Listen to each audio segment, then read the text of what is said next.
ભુજમાં રહેતા ઓઝા પરિવારની દીકરી વૈશાલીબેન ઓઝાએ તાજેતરમાં સીએની પરીક્ષા પાસ કરીને પોતાના પરિવારનું નામ રોશન કર્યું છે.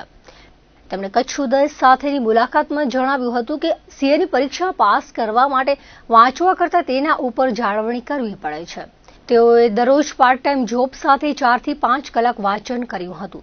સીએ બનવા માટે પરિવારનો ખૂબ સારો સહયોગ પ્રાપ્ત થયો છે. તે બદલ તેમણે ગૌરવની લાગણી અનુભવી હતી.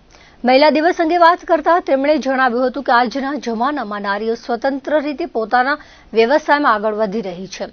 જો કે તે જરૂરી છે, કારણ કે જો મહિલાઓ સ્વતંત્ર રહીને આગળ વધશે તો જ દેશના વિકાસમાં સહભાગી બનશે તેવો આશાવાદ તેમણે વ્યક્ત કર્યો હતો. मैं हमारा जनवरी 26 એક્ઝામમાં સીએની પરીક્ષામાં પાસ થઈ છું અને સીએ એક્ઝામ માટે તમારે વાંચવા કરતાં એના ઉપર ફોકસ કરવું જરૂરી છે કે તમારે કેટલું દિવસનું રોજનું રેગ્યુલર મેન્ટેન થવું જોઈએ વાંચવાનું.